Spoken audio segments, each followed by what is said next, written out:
everyone to our episode 31 of our podcast Drops of Wisdom section of Cultivating a New Generation.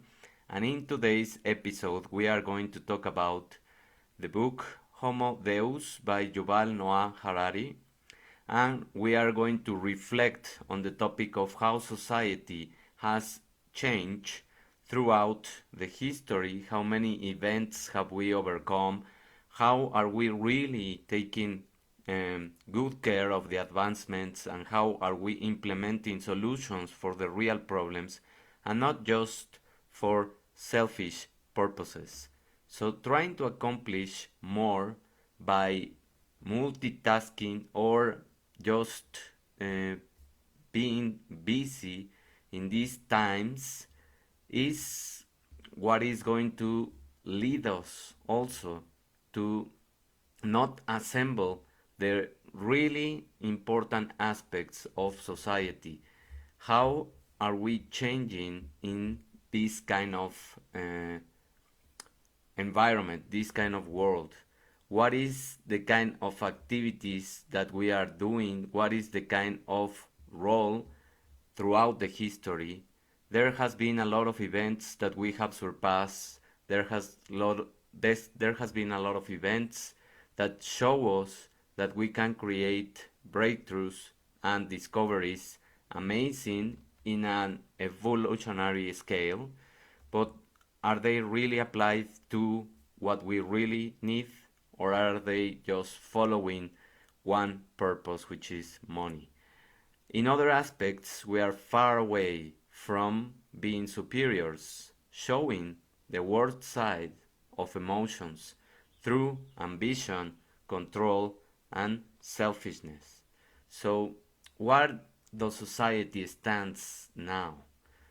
We have surpassed a lot of bad things in the past with the Black Death pandemic that killed between 75 to 200 million in Eurasia in the 1300s, and that's about a quarter of the entire population in that time. But nowadays we have mostly overcome famine and disease. In fact, you are more likely to die from obesity than hunger. In 2010, 3 million died worldwide from obesity in 2010. Right now, should be around 6 to 7 million people dying from obesity. Conversely, malnutrition and famine combined kill only a third of that total. We are so advanced that we measure our catastrophes on a different scale. Take, for example, the Ebola crisis. Although it was considered a serious modern epidemic, it only killed 1,100,000 people. It's much the same that with the war. It's an exceptional occurrence rather than a given, but you are more likely to die from diabetes, another chronic disease, which killed 1.5 million in 2012, than from war, which killed 100,000 in 2012.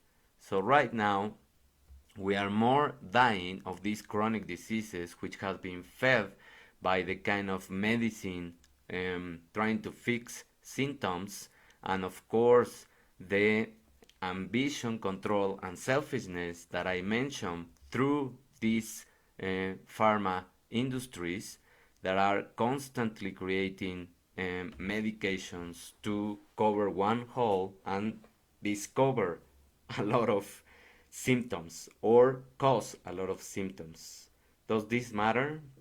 Does this kind of reflection really take us somewhere?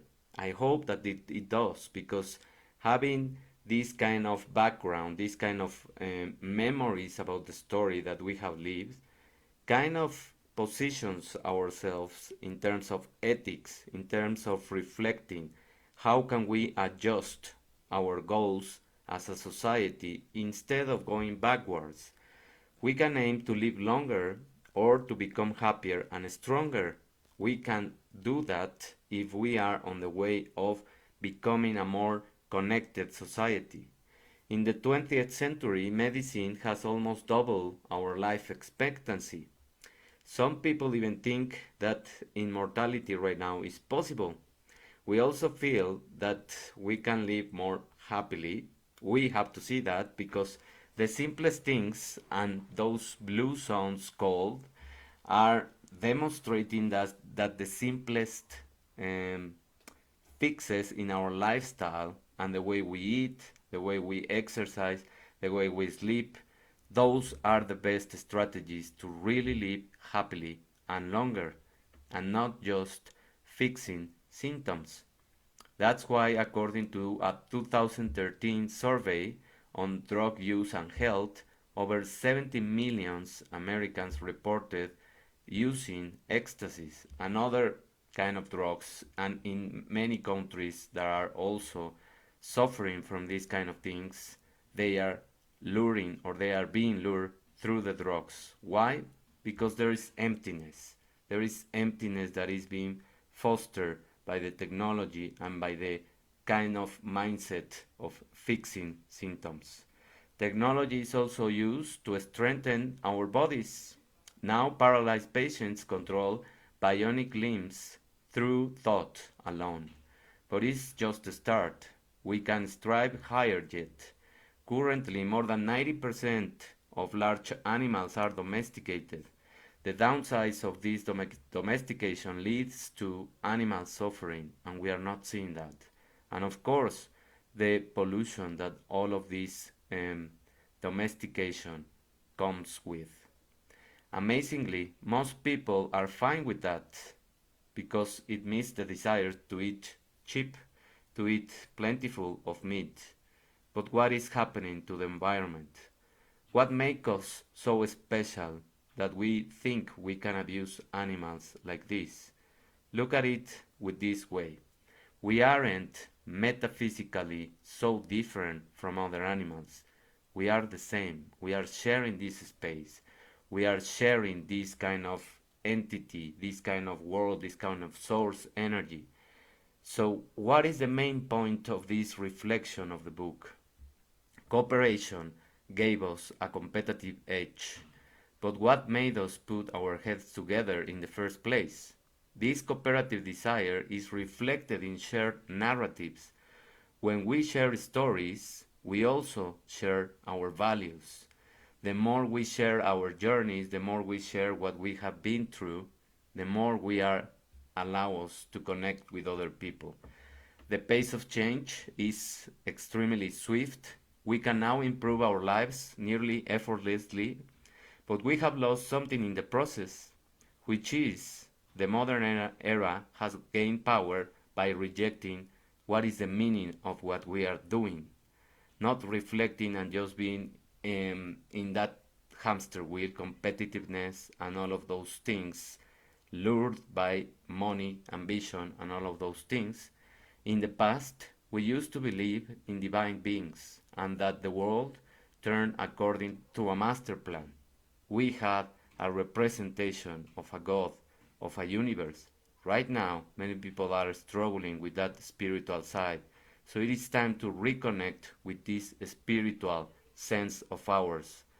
This script gave our life meaning, independently of what kind of religion or thing you are doing to nurture your spiritual side. But it has also now limited the power to act. We have also gained power to write our own scripts. We can, if we desire, invest in technologies to prevent future famines. That's what we should be doing. However, there is a societal repercussion. Modern society is based on endless growth, and we are seeing that also. For instance, funded research can improve society. Let's say, or let's use an example. A company wanted to make a new fertilizer. For research, this company needs a bank credit, but the bank will only help you if it believes that it can profit in the long term from your product. So, if this belief is held true, the economy needs to keep growing for people to buy the new fertilizer. So the bankers will only see how much are you going to give them back in return. That's how the world is moving right now. Modern science is shaking liberalism to its core and renders its philosophical foundations unstable. But we humans face a more tangible threat, which is artificial intelligence and technology. Humans are being replaced daily by algorithms. Now, social platforms think faster than you are thinking. You are feeding that information constantly by the content that you are watching, by the content that you are interacting with. You are not noticing, but the more you interact with certain kind of news, you are feeding the algorithm and you are increasing the kind of news that they are going to arrive to you. Just look at how the economies move. Now, political parties, political presidents, and in every nation move through these social platforms, as well as we saw the pandemic. That also spread a lot of misinformation, a lot of fear, and now research is giving us the truth. As time passes, technology will make more decisions for us. In fact, technologies can already monitor your body data and know you better than you know yourself if you don't really care about your body. Let's take an example of 2011, 11 years ago, in Yale University, which made an experiment. Researchers successfully tried an artificial pancreas for diabetes, a pump that was connected to patient's stomach, dispensing insulin or glucagon whenever its sensors detected dangerous blood sugar levels. The patient played no active part in feeding these kind of devices. So in the process, we are not considering how much information we are giving to these kind of algorithms and technology. But think about the data you share every time you are interacting with your platforms. Think about how much reason are you putting into choosing the content that you want to watch, because it is also clear that these kind of social platforms are allowing us to share these kind of messages like the one I'm sharing right now. But if we use it for our own good, we can benefit from that. If we use it to feed the data from these kind of companies, they are going to know you better than you are knowing yourself. So that's the reflection of today. We are being more powerful in many things. We are losing many other emotions, such as compassion, such as empathy, such as cooperation, and we don't understand yet that that's the only way that we are going to survive as a species, and that's the only way we are going to evolve as human beings, by cooperating, by uniting our strengths, and by um, helping each other, because we are cohabitating this planet. Wherever you are in the world, we are sharing the energy. We are sharing heartbeats. We are sharing vibrations. We are sharing everything that we feed to a larger source that is the universe. So I hope that this reflection gives you more ethical reasons to know what are you doing with your life. Are you ethically acting correctly? I give you that question so that you can reflect. And if you like the content, please help me with a reaction or a comment so that these algorithms start spreading more of the information that we really need. Thank you very much for interacting. Thank you, Julie, for interacting in this video. And we need more power of connection. The more we connect, the easier it is going to be for us. Thank you. Have a wonderful afternoon. And remember that on Fridays I release episodes from the larger podcast or the larger episodes. And in this Friday, I'm going to share a very interesting one about dreams. So stay tuned for Friday. Thank you. Bye.